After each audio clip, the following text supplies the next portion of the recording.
Bab 067. Saya berniat acara pernikahannya dilakukan sebelum saya ke Dubai, agar tak ada fitnah pada warga yang mengira mereka kumpul kebo, ucap Azarin lagi, membuat Din semakin takjub melihat Azarin. Saya temani kalau begitu, ucap Din, lalu bergegas berkata lagi tatkala Azarin hendak membuka suara. Jangan ditolak, saya sudah mengatakan di depan pusara Abah, akan menemanimu. Tapi, Pak, masalahnya, saya tidak mampu bayar Bapak lagi kalau terus-menerus menemani saya, keluh Azarin dengan suara lirih. Sontak Din tersenyum lebar sambil menatap pohon rindang yang melindungi mobil mereka. Saya tidak meminta bayaran untuk menemani, Mbak Asa. Cukup Mbak Asa bahagia saja, insya Allah saya sudah puas, ucapnya lembut, dan penuh ketulusan. Anda serius tidak minta bayaran? Azarin kembali meyakinkan, membuat gelak tawa Din semakin terdengar. Harusnya sih ada, tapi nanti mintanya sama Allah saja, seloroh Din. Mbak yang bawa mobil duluan, nanti aku mengekor di belakang, katanya lagi, sebelum Azarin menjawab. Dia pun segera melangkah meninggalkan Azarin terpaku di tempat, memikirkan jawaban ambigu Din. Setelah hampir setengah jam berkeliling mencari vendor pernikahan yang bersedia menerima pekerjaan kilat dalam 2 hari, Azarin akhirnya menghembuskan napas lega. Di tangannya sudah tergenggam daftar vendor yang akan mengurus gedung, dekorasi, hingga catering. Bahkan undangan pernikahan pun berhasil dia pesan untuk segera dicetak dan dibagikan kepada tetangga. Segalanya terasa seperti berjalan sesuai rencana meskipun di dalam hatinya, badai masih berkecamuk. Din, yang sejak tadi setia menemani, melirik Azarin yang tengah berdiri memeriksa kembali catatannya. Wajah wanita itu terlihat tenang di balik cadarnya, namun Din tahu, ketenangan itu hanyalah kedok. Hati Azarin pasti berperang hebat, mengingat pernikahan yang dia siapkan ini bukanlah miliknya, melainkan milik 2 orang yang pernah menghancurkannya, mantan suaminya dan kakaknya sendiri. Mbak Asa, apa gak mau istirahat dulu? Tanya Din lembut, mencoba memecah keheningan yang sejak tadi menyelimuti mereka. Azarin menoleh, matanya yang sembab memperlihatkan sisa-sisa tangis yang belum sepenuhnya sirna. Namun, dia tersenyum kecil, mencoba menunjukkan bahwa dia baik-baik saja. Gak apa-apa, Pak Din. Masih banyak yang harus diselesaikan. Aku gak mau menunda. Din mengangguk, meski hatinya gelisah. Dia ingin menyuarakan keberatannya, ingin mengatakan bahwa Azarin tidak perlu melakukan semua ini, bahwa wanita itu berhak untuk berhenti dan menjaga hatinya sendiri. Namun, dia tahu Azarin. Wanita itu begitu keras kepala dalam melawan rasa sakitnya, seperti memilih untuk 24. Menelan bara demi membuktikan bahwa ia bisa bertahan.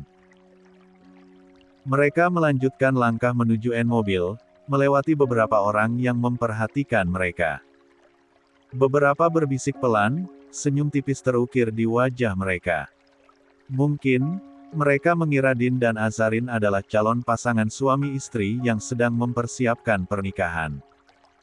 Din menyadari itu, namun dia memilih diam. Membiarkan anggapan itu menggantung tanpa sanggahan, tetapi di dalam hatinya dia mengamini hingga beberapa kali. Sebelum Azarin membuka pintu mobilnya, dia menoleh sejenak, menatap Din yang berdiri di samping mobilnya sendiri. Terima kasih sudah menemani aku hari ini, Pak Din. Aku tahu, ini pasti melelahkan untuk Anda. Din menatapnya balik, matanya penuh dengan sesuatu yang sulit diartikan, mungkin kekaguman, mungkin kepedihan. Mbak Asa, selama saya bisa membantu, saya nggak akan pernah merasa lelah. Terima kasih sebanyak-banyaknya, pokoknya. Ucap Azarin lagi, kemudian dia masuk ke dalam mobil. Namun, di saat dia baru memasang tali seatbelt, tiba-tiba ponselnya berdenting tanda pesan masuk. Takutnya sang ibu yang mengirimkan pesan, sehingga dia terburu-buru membuka. Detik kemudian, dia mendesah pelan melihat nama, Pak Dean Lawyer. Sudah jam 3 sore, Mbak. Kita salat asyar dulu di Masjid Agung, kebetulan jaraknya dekat dari sini. Abis itu kita cari makan. Tulis Dean yang disertai pesan tangan menyatu. Jangan menolak, ya, Mbak. Saya sudah lapar soalnya. Pesan susulan dari Dean, membuat Azarin menghela napas sejenak sambil melirik kaca mobil dari samping, yang tampak tertutup. Dia pun segera mengetikkan balasan. Iya, Pak. Duluan saja, nanti aku mengekor. Soalnya aku gak tahu jalan. Siap, Mbak. Azarin hanya memberikan emotikon ibu jari sebagai respon. Lalu segera meninggalkan tempat percetakan undangan mengikuti mobil Dean. Herlina menghela napas berat, mencoba menenangkan gejolak yang tak henti mengaduk dadanya sejak pagi. Pertengkarannya bersama Alea masih membekas, seperti duri yang tertancap di hati. Setelah berdoa usai salat asyar, dia bangkit dari sajadah dengan tubuh yang terasa lebih lemah dari biasanya. Namun, ketukan di pintu kamarnya membuyarkan sejenak lamunannya. Ketukan itu tidak terlalu keras, tetapi cukup untuk membuat Herlina merasa terganggu. Dengan langkah terlatih, dia berjalan ke pintu, membuka perlahan. Namun, apa yang dia lihat membuat raut wajahnya berubah seketika dingin dan penuh kekecewaan. Alea berdiri di depan pintu, sesekali menunduk, seolah tahu bahwa kedatangannya tak diinginkan. Ada apa? Tanya Herlina dingin, tanpa berusaha menyembunyikan ketidaknyamanannya. Alea mengangkat wajahnya perlahan, mencoba menatap ibunya dengan keberanian yang rapuh. Umi, maaf kalau saya mengganggu. Tapi, aku cuma ingin bilang, Bu Ramlah mau pamit pulang ke Bogor. Herlina hampir saja menutup pintu tanpa berkata apa-apa, tetapi hatinya yang lemah sebagai tuan rumah membuatnya harus keluar. Mau tak mau dia menghela napas lagi, mencoba mengusir rasa sakit yang menggumpal di dadanya. Tunggu di luar, ucapnya datar, sebelum kembali ke dalam untuk mengganti mukenanya dengan jilbab langsung. Tak lama kemudian, Herlina keluar dari kamar. Tanpa sepatah kata untuk Alea, dia berjalan langsung menuju ruang tamu, tempat Ramlah duduk sambil menyesap hangat. Wajah besannya itu terlihat tenang, tetapi Herlina tahu, ada banyak hal yang berputar di kepala wanita itu. 25.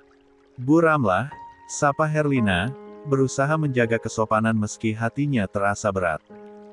Maaf ya, Bu. Saya harus merepotkan Ibu di sini. Tadinya saya masih ingin menginap sekali lagi, tapi Elsa di rumah tidak ada temannya, jelas Ramlah tanpa diminta, dan Herlina pun hanya mengangguk beberapa kali. Hening lagi. Ramlah kembali menikmati debuatan Alea, hingga sekitar 3 kali menyesap hangat tersebut, Ramlah kembali membuka suara. Saya titip anakku, Bu, ucapnya ragu. Tadi saya sudah berbicara dengan Pak Mantri, apa bisa bolak-balik Bogor? Beliau ternyata tidak bisa. Saya benar-benar tidak ada lagi jalan, Bu. Bisa saja, saya mencarikan kontrakan untuk jenderal, tapi saya berpikir lagi siapa yang akan menjaganya dengan baik. Herlina paham betul kemana arah dan maksud pembicaraan Ramlah. Sehingga dia hanya mengangguk. Kalau memang ibu menolak, saya mohon untuk sementara waktu, sampai mereka menikah. Saya benar-benar tidak ada lagi solusi, mohon Ramlah, lalu menghela napas sejenak. Andai Elsa tidak kuliah biar saya saja yang menemani, dan mengurus. Saya mengerti apa yang ibu katakan. Saya pun tidak akan mengusir Nak Jenderal begitu saja, tanpa pengawasan, ucap Herlina setelah lama terdiam. Tapi, saya tidak bisa menampung lama di sini. Tanpa saya jelaskan ibu pasti paham kondisinya. Ramlah mengangguk. Karena tak ada lagi pembahasan, Ramlah segera menghabisi minumannya, lalu segera berpamitan. Kedua wanita berhijab yang memiliki usia hampir sama, saling bersalaman, dan berpelukan sejenak. Hati-hati di jalan, Bu. Semoga perjalanan ke Bogor lancar. Ramlah tersenyum tipis, menepuk punggung tangan Herlina dengan lembut. Terima kasih, Bu. Saya minta maaf kalau kedatangan saya di sini membuat suasana rumah jadi kacau. Dan, saya titip salam buat Azarin. Herlina mengangguk, meski hatinya mencelos mendengar nama putri bungsunya disebut. Dia mencoba membalas senyum Ramlah, tetapi senyum itu tak pernah sampai ke matanya. Selesai berpamitan, Herlina hanya berdiri mematung di depan pintu, menunggu hingga mobil yang disewa Ramlah menjauh dari halaman rumah. Ketika dia kembali masuk ke dalam, Alea masih berdiri di sudut ruang tamu, seperti menunggu sesuatu. Namun, Herlina tidak berkata apa-apa. Dia melewati Alea begitu saja, kembali ke kamar. Umi. Seru Alea dengan suara bergetar. Ada yang ingin aku katakan sama Umi, penting. Herlina tak menjawab, langkahnya pun tak berhenti, membuat Alea mencoba mengejar hingga di ruang tengah. Kumohon, Umi, ini yang terakhir. Kalau nantinya aku harus pergi, setidaknya Umi sudah tahu. Ucapnya dengan suara bergetar. Air matanya pun telah luruh membasahi wajah cantiknya. Herlina pun tak dapat lagi mempertahankan egonya. Dia menghela napas berat, lalu berbalik badan. Duduklah, pintanya sambil melirik sofa. Tanpa banyak berkata, Alea segera duduk, lalu mengusap air matanya dengan punggung tangan. Dia akan menjelaskan apa yang dia alami, bagaimana kondisinya, dengan harapan ibunya paham mengapa dia ingin tinggal di rumah ini. Cerita Alea pun mengalir dari awal, hingga dia harus ke kamarnya, mengambil hasil pemeriksaan untuk meyakinkan sang ibu. Sepanjang dia bercerita, air matanya tak hentinya jatuh. Aku mohon ya, Umi, jangan katakan pada siapapun. Pintanya lirih, bahkan nyaris tak terdengar suaranya. Sementara Herlina masih terpaku pada kertas pemeriksaan Alea, tangannya gemetar, keringat dingin mulai membasahi telapak tangannya. 26. Umi. Please. Aku mohon, jangan katakan pada siapapun, desak Alea, karena tak kunjung mendengar jawaban dari sang ibu, meski dia bisa melihat raut wajah Herlina yang tegang sekali, tetapi dia tak tahu apa yang sedang dipikirkan ibunya saat ibu. Tak bisa dia terka. Setelah menunaikan salat di Masjid Agung bersama Din, Azarin langsung mengajak pria itu menuju rumah makan sederhana khas Sunda di Sukabumi. Tempat itu adalah pilihan Azarin, meski sebenarnya dia tak terlalu memikirkan soal menu. Fokusnya sejak pagi sepenuhnya tercurah untuk mempersiapkan pernikahan Alea dan Jenderal, sampai ia baru sadar bahwa perutnya kosong sejak tadi.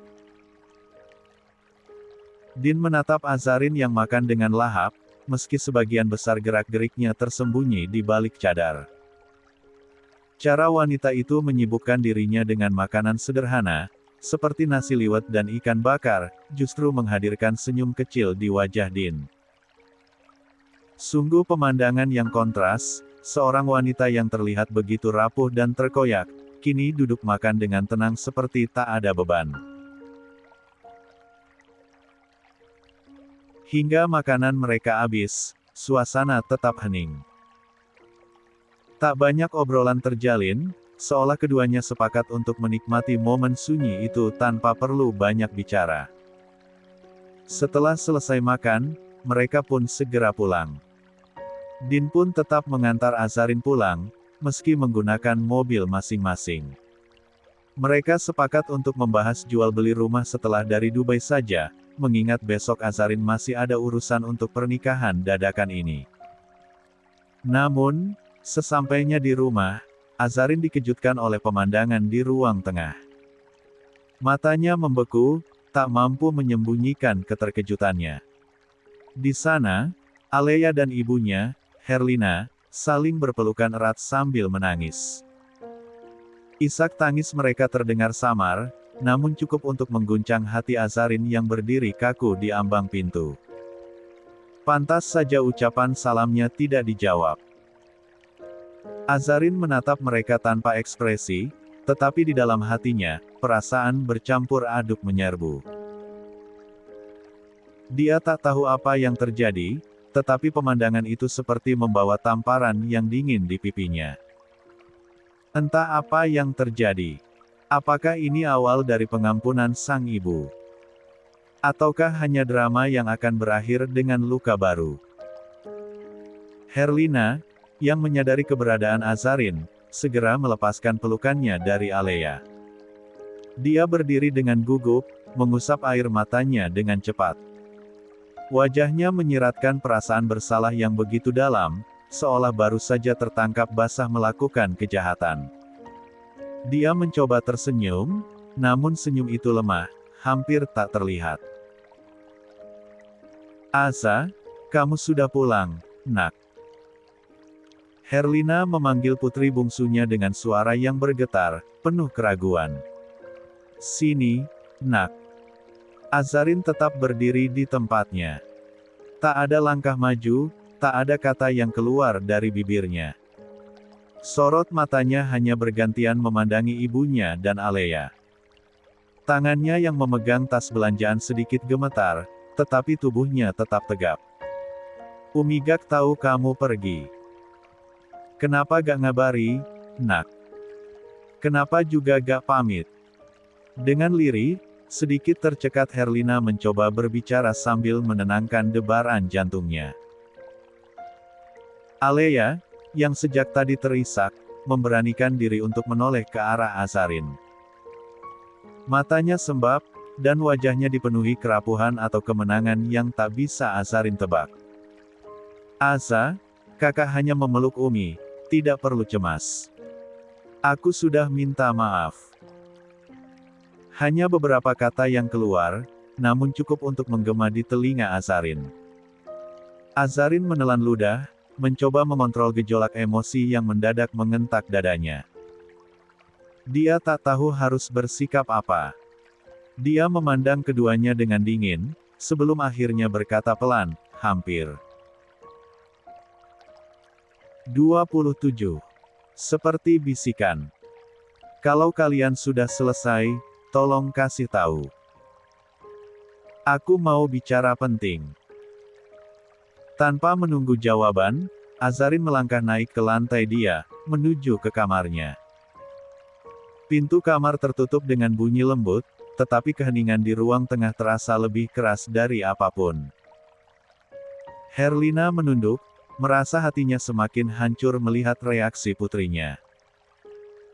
Bahkan Azarin tak menjawab pertanyaannya. Apakah Azarin marah? Azarin mencoba menekan denyut sakit yang terus menggema di dadanya. Setelah menunaikan salat maghrib, dia turun ke lantai bawah dengan mukena yang masih terpakai. Langkahnya pelan namun pasti, menuju kamar tamu. Di depan pintu, dia mengetuk beberapa kali dengan ketukan yang tegas, tanpa ragu. Butuh beberapa saat hingga terdengar suara kunci pintu diputar dari dalam. Saat pintu terbuka, Azarin tak sedikit pun terkejut melihat Aleya berdiri di sana, wajahnya tampak canggung. Sudah dia duga, Aleya akan berada di kamar tamu, meskipun dia tahu di dalamnya juga ada jenderal. Status mereka yang belum menikah jelas membuat pemandangan ini terasa menjengkelkan, tetapi Azarin menyingkirkan pikirannya yang bergolak. Dengan wajah datar yang hampir tanpa emosi, Azarin melangkah masuk. Langkahnya membawa aura dingin yang seketika memenuhi ruangan. Kedatangannya membuat jenderal yang tadinya duduk bersandar langsung berusaha bangkit. Tatapan pria itu terpaku pada Azarin, penuh dengan kerinduan yang tak mampu dia sembunyikan. Namun, Azarin tidak membalas tatapan itu. Dia hanya berdiri di hadapan mereka, memegang sebuah map coklat yang kini tampak lebih berat dari seharusnya. Tanpa basa-basi, Azarin mengeluarkan selembar kertas dari dalam map dan meletakkannya di meja kecil di antara mereka. "Ini surat dari kuasa tempat," ucapnya dingin, suaranya datar tanpa intonasi. "Saya butuh tanda tangan kalian berdua. Pernikahan akan dilaksanakan 2 hari lagi." Pernyataannya menggantung di udara, seperti petir yang menghantam tanpa aba-aba. Aleya terbelalak, tetapi binar bahagia segera memenuhi wajahnya. Dia melirik jenderal dengan penuh kegembiraan, lalu kembali pada Azarin. Namun, jenderal justru membeku. Tatapan bahagia yang diharapkan tak pernah muncul di wajahnya. Sebaliknya, ia menatap Azarin dengan pandangan sedih yang begitu dalam, seolah tak percaya wanita itu bisa mengucapkan hal ini dengan begitu dingin. "Aza," suara jenderal lirih, nyaris tak terdengar. Dia ingin berkata sesuatu, tetapi Azarin memotongnya dengan tegas. "Ini bukan waktu untuk bicara, jenderal. Hanya tanda tangan. Setelah itu, semuanya akan selesai." Suaranya terdengar tajam, seperti pisau yang menusuk tanpa ampun. Aleya tampak tak peduli dengan ketegangan yang terjadi. Dengan cepat, dia mengambil pena dari atas nakas dan menandatangani surat itu dengan senyum lebar di wajahnya. Setelah selesai, dia menyerahkan pena itu kepada jenderal. "Ayo, Mas," desak Aleya dengan antusias. "Tanda tangan sekarang." Namun, jenderal tak segera bergerak. Dia tetap menatap Azarin, mencari celah, mencari sisa-sisa perasaan yang mungkin masih ada di hati wanita itu. Namun, yang dia temukan hanyalah dinginnya gunung es, tanpa sedikit pun kehangatan. Akhirnya, dengan napas berat, jenderal mengambil pena dan menandatangani surat itu. Tangannya sedikit gemetar, tetapi dia tak mengatakan apapun.